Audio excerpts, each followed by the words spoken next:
2000 años de sermones, 2000 años de vitrales, liturgia y oraciones desesperadas. Y en todo ese tiempo, casi nadie se hizo la pregunta más obvia. Cuando Jesús dijo, el reino de los cielos, ¿qué quiso decir realmente? Porque si lees las palabras que dejó, si rastreas cada vez que usó esa frase, emerge algo que destruye la versión que te dieron. El reino de los cielos nunca fue un lugar al que vas después de morir. Nunca fue una recompensa por portarte bien. Nunca tuvo que ver con la otra vida.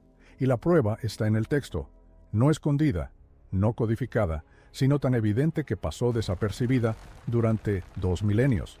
Esto no es teología. Es el momento en que descubres que el concepto más importante que Jesús pronunció fue sistemáticamente redefinido hasta convertirse en lo opuesto exacto de lo que dijo. Pero aquí está el problema. Creciste en una cultura que te enseñó que el reino de los cielos está en otro lado, está arriba, está después de esta vida. Es lo que obtienes si te portas bien.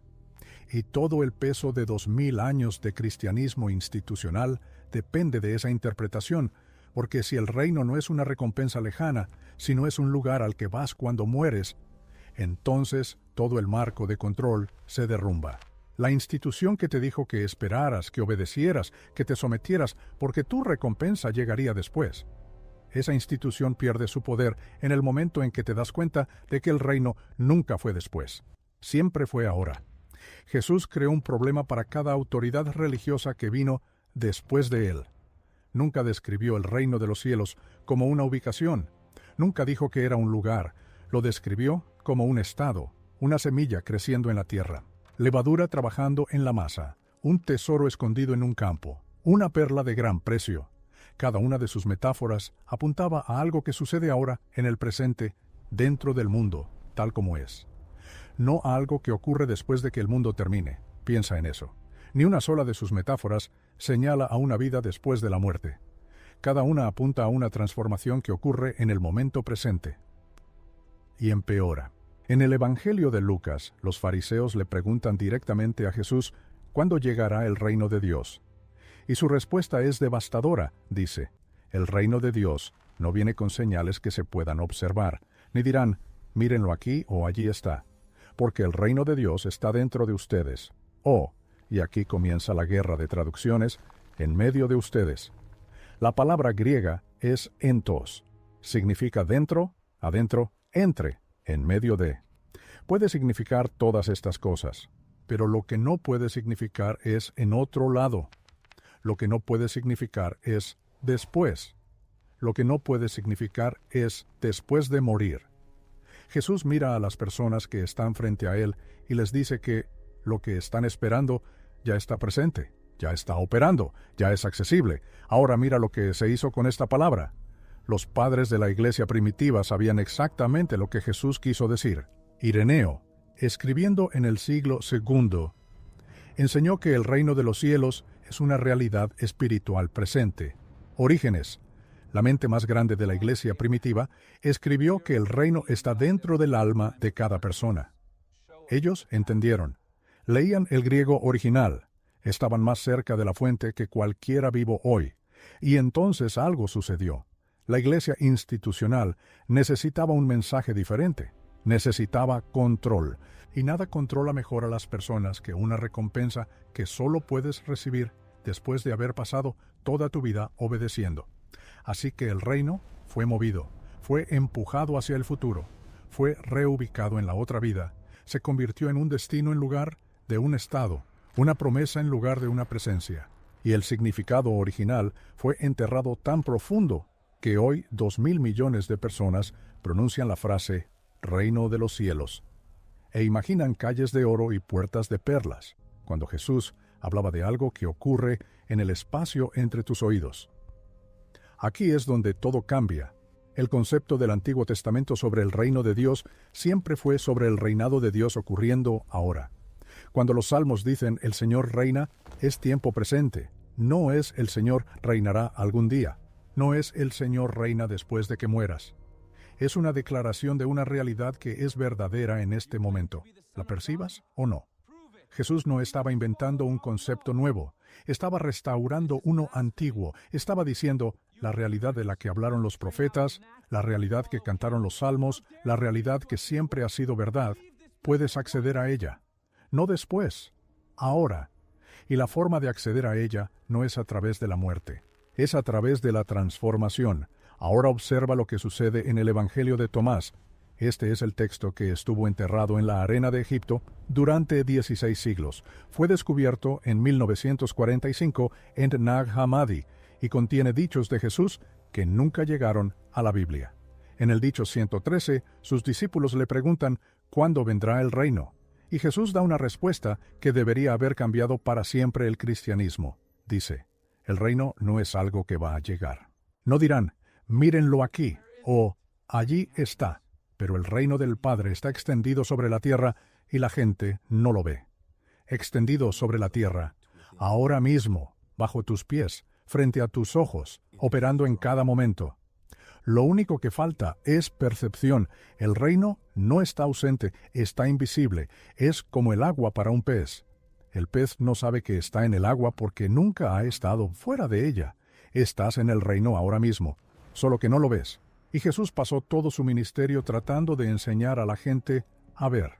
Pero aquí está el problema. Si el reino ya está presente, si ya está extendido sobre la tierra, entonces todo el sistema religioso construido alrededor de esperarlo se vuelve insignificante. Los sacerdotes que te dicen que obedezcas porque tu recompensa viene, su trabajo se evapora. La institución que se posiciona como la guardiana de un paraíso futuro, sus puertas están abiertas. Toda la arquitectura de control que mantuvo a la gente en sumisión durante 2000 años depende de que el reino esté en otro lado. Y Jesús dijo que está aquí mismo. El Evangelio de Mateo registra 32 usos de la frase reino de los cielos, y ni uno solo describe un lugar al que vas después de la muerte.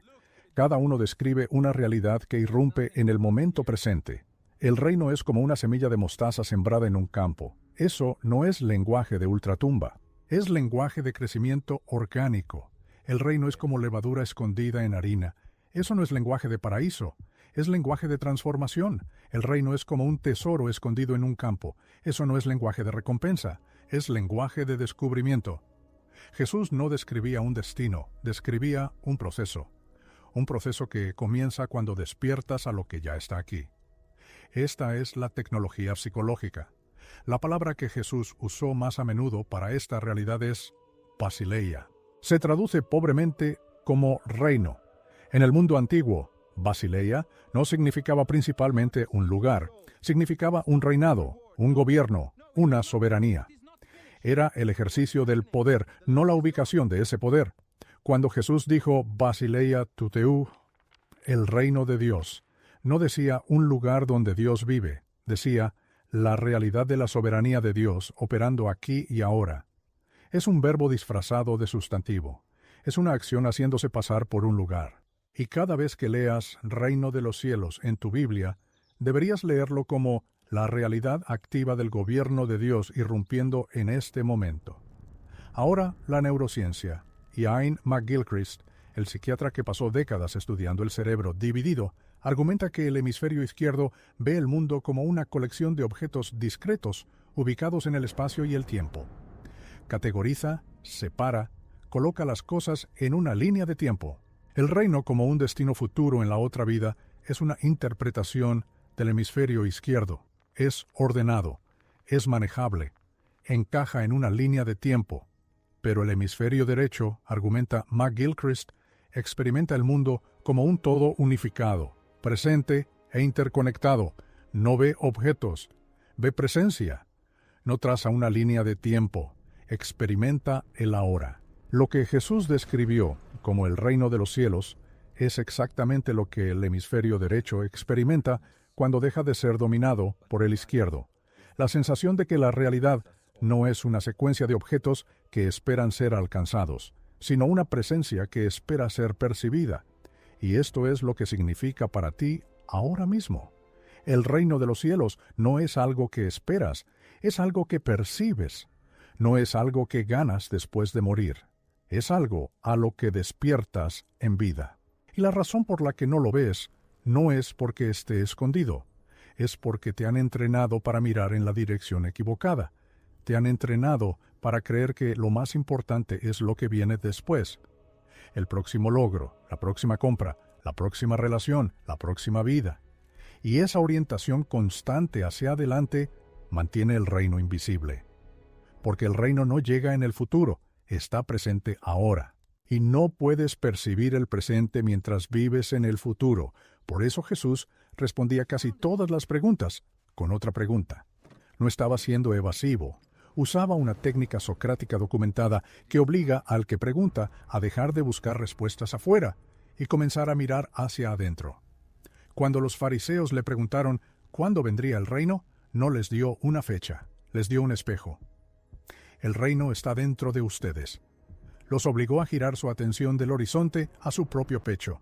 Y eso es lo mismo que esto te está haciendo a ti ahora. La pregunta no es ¿cuándo llegaré al reino? La pregunta es ¿por qué no estoy viendo que ya estoy en él? Y sin embargo, algo en ti se resiste a esto. Porque si el reino ya está aquí, entonces el problema no es el mundo. El problema es tu percepción. Y esa es una verdad mucho más incómoda que espera a morirte. Si el paraíso es un destino futuro, puedes quejarte del presente. Puedes culpar a tus circunstancias. Puedes sentirte víctima de tu vida. Pero si el paraíso es un estado de percepción disponible ahora mismo, entonces tu sufrimiento no es causado por el mundo. Es causado por la forma en que ves el mundo. Y esa es una responsabilidad que la mayoría de la gente pasa su vida entera evitando. Ahora, esto debería detenerte por completo. Los primeros cristianos no creían que el reino fuera un destino en la otra vida. El Evangelio de Tomás lo hace explícito. El Evangelio de María Magdalena lo deja aún más claro. En ese texto Jesús dice, «El reino está dentro de ustedes y fuera de ustedes». Cuando se conozcan a sí mismos, entonces serán conocidos, y entenderán que son hijos del Padre viviente. Pero si no se conocen a sí mismos, viven en la pobreza, y ustedes son la pobreza. El reino no es un lugar, es autoconocimiento, es el reconocimiento de que lo que buscas es lo que ya eres. No en un sentido narcisista, no en un sentido de la nueva era, sino en el sentido psicológico más preciso posible. La realidad que buscas no es externa, es el suelo de tu propio ser, y accedes a ella no a través de la muerte, sino a través del despertar. Por eso la Iglesia institucional no pudo mantener estos textos en la Biblia. Por eso el Evangelio de Tomás fue enterrado. Por eso el Evangelio de María fue suprimido. Porque si el reino está dentro de ti y accedes a él a través del autoconocimiento, entonces no necesitas un sacerdote. No necesitas una iglesia. No necesitas una jerarquía que te diga qué creer. Necesitas un maestro que te señale hacia adentro. Y Jesús fue ese maestro, pero la institución que afirmaba representarlo no podía sobrevivir con ese mensaje, así que reemplazó el reino interior por uno exterior, reemplazó la transformación presente por una recompensa futura, reemplazó el despertar por la obediencia, y convenció a 2.000 millones de personas de que el reino es algo en lo que mueres, cuando Jesús dijo que es algo a lo que despiertas. Ahora la capa más profunda. Y si no estás listo para esto, sonará a herejía. Pero quédate conmigo, porque el texto lo respalda. Jesús dijo que el reino de los cielos está dentro de ti. También dijo que Él es el camino, la verdad y la vida. Pero, ¿y si el camino no es una persona a la que adoras, sino un método que practicas? ¿Y si yo soy el camino, significa algo completamente diferente de lo que te enseñaron? La palabra griega para camino es odos. Significa ruta, sendero, viaje, método. No significa acceso exclusivo a una sala VIP en el más allá. Significa un proceso, una demostración, un mapa de cómo la conciencia se mueve de dormida a despierta. Cuando Jesús dijo, «Yo soy el camino», no decía, «Soy la única forma de evitar el infierno». Decía, «Lo que estoy haciendo, lo que estoy demostrando, lo que estoy viviendo, ese es el método». Sigan el método y encontrarán lo que yo encontré. El método es el reino es el Estado. Jesús es la demostración de que el Estado es accesible. Por eso dijo en Juan 14:12, de cierto les digo, el que cree en mí, las obras que yo hago, él también las hará. y aún mayores hará. No dijo, adórame e irás al cielo. Dijo, haz lo que yo hago y superarás lo que yo he hecho. Ese no es el lenguaje de un líder religioso construyendo una institución. Es el lenguaje de un maestro que sabe que ha descubierto una tecnología que puede ser replicada. El reino no es un destino, es una capacidad. Y la capacidad ya está dentro de ti. La pregunta es si harás el trabajo para acceder a ella. Piensa en la parábola del hijo pródigo. El hijo menor exige su herencia, se va de casa, lo derrocha todo, toca fondo, y luego regresa a su padre esperando ser un sirviente. Pero el padre lo ve desde lejos y corre a abrazarlo. Mata el becerro gordo, organiza una celebración, y el hijo mayor, que se quedó y obedeció, está furioso. Dice, mira, todos estos años he estado sirviéndote como un esclavo y nunca desobedecí tus órdenes. Sin embargo, nunca me diste ni un cabrito para celebrar con mis amigos. Pero cuando este hijo tuyo, que ha derrochado tu propiedad con prostitutas, vuelve a casa, matas para él el becerro gordo. Y el padre dice, hijo mío, tú siempre estás conmigo, y todo lo mío es tuyo. Pero teníamos que celebrar y alegrarnos porque este hermano tuyo estaba muerto y ha vuelto a la vida, estaba perdido y ha sido hallado. Esta parábola no trata de un padre literal y dos hijos, es un mapa de la conciencia. El hijo menor representa la parte de ti que deja el reino, que olvida lo que ya eres, que sale al mundo buscando satisfacción en cosas externas, y cuando toca fondo, recuerda, regresa, y el reino lo está esperando, no como una recompensa, como un regreso a casa. El hijo mayor representa la parte de ti que se quedó, que obedeció, que siguió las reglas, pero nunca entendió que todo ya era suyo. Estaba en el reino todo el tiempo y no lo sabía. Servía a un sistema, no vivía en la realidad. Y esa es la tragedia de la religión institucional. Crea hijos mayores por miles de millones, personas que obedecen, que siguen, que esperan, pero nunca se dan cuenta de que han estado paradas en el reino toda su vida, ciegas al banquete, ya extendido frente a ellas. Ahora la neurociencia de esta ceguera. Antonio Damasio, el neurocientífico que estudia la conciencia y la emoción, ha demostrado que la sensación de estar separado, el sentido del yo, como un individuo con límites que mira un mundo de objetos, es una construcción del cerebro. Es útil para la supervivencia, pero no es toda la verdad. Debajo de ese yo construido hay un modo de conciencia más profundo e integrado. Un modo donde el límite entre el yo y el mundo no es tan rígido, donde te experimentas como parte de algo más grande. Damasio lo llama el yo central. Los místicos lo llaman conciencia de unidad. Jesús lo llamó el reino de los cielos. No es un lugar al que vas, es un modo de ser al que puedes entrar. Y la razón por la que la mayoría de la gente nunca entra no es porque sea difícil de encontrar, es porque les han enseñado a creer que está en otro lado. ¿Lo has sentido? Todos lo han sentido. Hay momentos en que el ruido se detiene, cuando la ansiedad desaparece, cuando estás mirando un atardecer o sosteniendo a un niño dormido o parado en el océano y de repente el mundo se siente completo. La sensación de separación se desvanece. No estás pensando en ayer ni en mañana, solo estás presente, y en ese momento, por unos segundos, estás en el reino.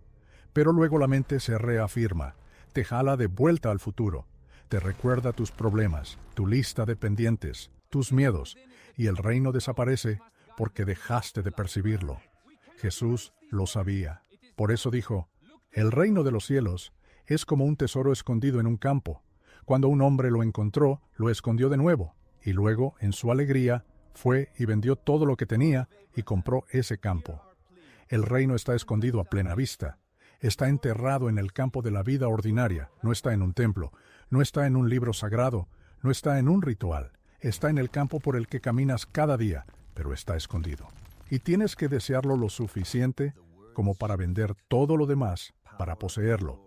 Tienes que soltar la orientación hacia el futuro. Tienes que soltar la creencia de que la satisfacción llegará después.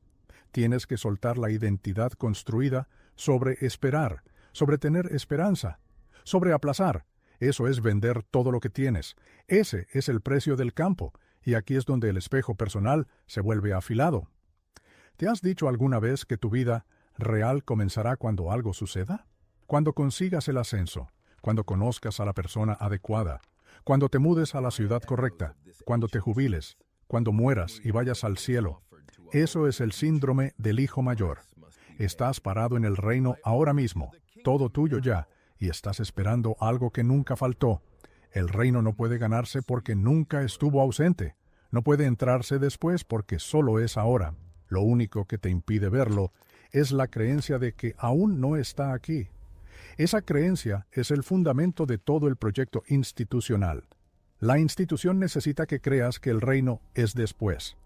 Porque si te das cuenta de que es ahora, dejarías de necesitar a la institución, dejarías de externalizar tu vida espiritual a una clase profesional, dejarías de pagar diezmos a un sistema que te dice que esperes, tomarías responsabilidad directa por tu propio despertar.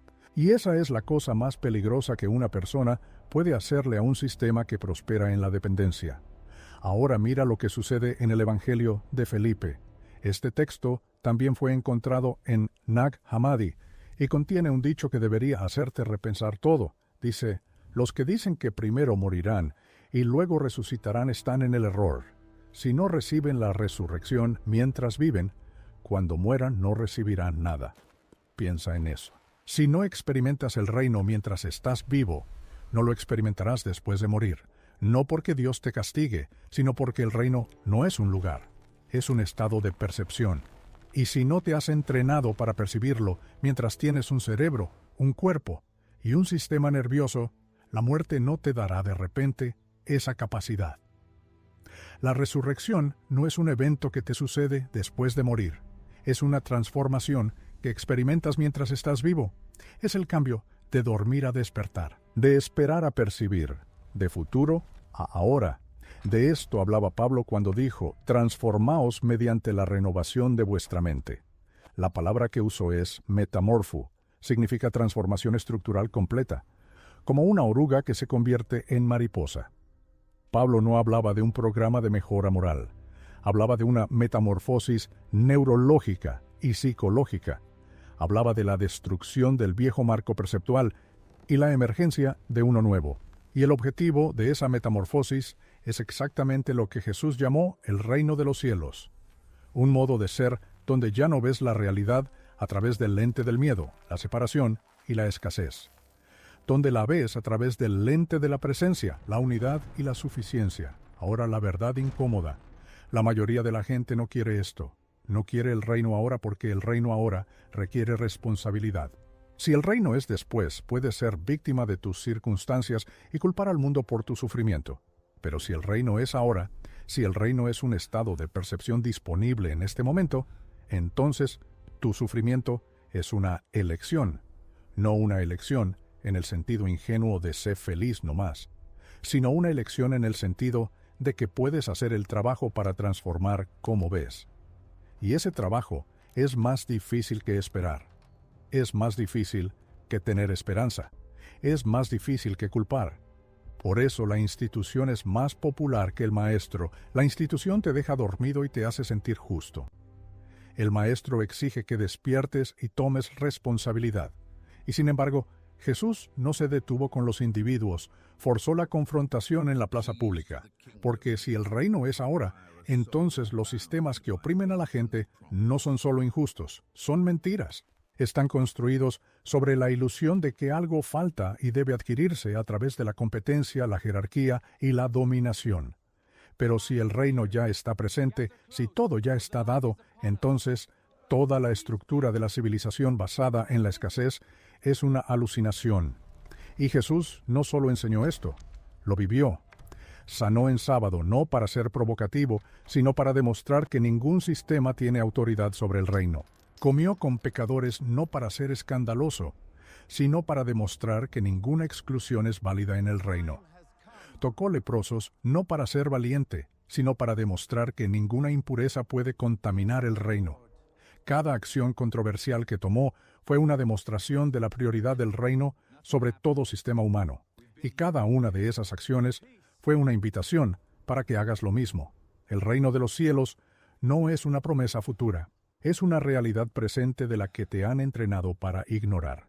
Está extendido sobre la tierra, y la gente no lo ve. El sistema que te entrenó para no verlo es el mismo sistema que se beneficia de tu ceguera. Y el maestro que vino a mostrarte cómo ver fue convertido en el guardián de la misma ceguera que vino a destruir. Pero los textos siguen ahí. Las palabras originales siguen ahí. Y la capacidad de ver sigue ahí, enterrada bajo siglos de desinformación cuidadosamente construida. La pregunta no es si el reino es real. La pregunta es si estás listo para dejar de esperar y empezar a ver. Porque el reino no viene. Está aquí. Siempre ha estado aquí. Y lo único que se interpone entre tú y él es todo lo que crees sobre cuándo y dónde se supone que debe estar. Ese es el tesoro escondido en el campo. Esa es la perla de gran precio. Eso es lo que Jesús pasó toda su vida tratando de mostrarte. Y una vez que lo ves, no regresas. El reino de los cielos no es una teoría que debatas. Es una realidad que percibes o no. Y la diferencia entre esos dos estados es la diferencia entre una vida pasada esperando y una vida pasada viviendo. Jesús no vino a fundar una religión. Vino a terminar con la necesidad de una. Vino a mostrarte que la puerta ya está abierta, que el camino ya está dentro de ti y que lo único que te impide atravesarlo es la creencia de que necesitas que alguien más la abra por ti. 2000 años de sermones, y lo más radical que Jesús dijo jamás fue predicado desde un púlpito. El reino de Dios está dentro de ustedes, no en un edificio, no en un libro, no en una vida futura, dentro de ti, ahora mismo. Accesible en este aliento, en este momento, en este único punto de conciencia que estás experimentando ahora. La iglesia institucional no podía sobrevivir con ese mensaje, así que lo enterró. Reemplazó el reino interior por uno exterior, la transformación presente por una recompensa futura, el despertar por la obediencia. Pero las semillas nunca fueron destruidas, fueron escondidas, esperando a una generación que las desenterrara. Y tú eres esa generación, tienes la pala en la mano. La pregunta es si la usarás, porque el reino no es un consuelo para el sufrimiento de la vida. Es la transformación de la vida misma en algo que no sufre de la misma manera. No es un escape de la realidad. Es la confrontación con la realidad tal como es, despojada de las historias, los miedos, las expectativas que te han mantenido dormido. Y esa confrontación es aterradora, porque revela que la persona que creías ser no es quien eres. La vida que creías estar viviendo no es la vida que está disponible para ti. Y el Dios que creías estar sirviendo no es el Dios que es. El Dios real no quiere tu adoración. El Dios real quiere tu despertar. El Dios real no necesita tu obediencia. El Dios real necesita tu permiso para ver. Y una vez que ves, no puedes dejar de ver. Ese es el terror y la liberación del reino. No es un lugar cómodo al que llegar. Es un acto continuo de dejar atrás todo lo que creías necesario. Es la muerte constante del viejo yo para que el nuevo yo emerja. No una vez, sino en cada momento que eliges presencia sobre proyección, realidad sobre fantasía, ahora sobre después. Esto es lo que quisieron decir los místicos cuando dijeron que el viaje no se trata de alcanzar a Dios, sino de darte cuenta de que nunca te fuiste. Esto es lo que quisieron decir los sabios cuando dijeron que la iluminación no es un logro, sino un reconocimiento. Y esto es lo que quiso decir Jesús cuando dijo: Yo soy el camino. No un camino que sigues hacia otro lugar, sino una demostración de que el camino y el destino son lo mismo, que la búsqueda y el encuentro son simultáneos, que el reino y el buscador nunca han estado separados. La separación es la ilusión, la espera es la trampa, la institución es la distracción. Y el trabajo real, el único trabajo, es el que haces en el silencio de tu propia conciencia, donde dejas de pedir señales y empiezas a ver la señal que siempre ha estado ahí. El reino extendido sobre la tierra, escondido a plena vista, esperando a que alguien deje de buscarlo en otro lado y empiece a verlo aquí mismo. Ese es el mensaje que fue enterrado. Ese es el Jesús que fue reemplazado. Y esa es la verdad que todavía espera a cualquiera lo suficientemente valiente como para dejar de externalizar su vida espiritual y empezar a vivir desde adentro hacia afuera. El reino de los cielos está dentro de ti. Siempre estuvo dentro de ti. Y una vez que lo ves, no regresas.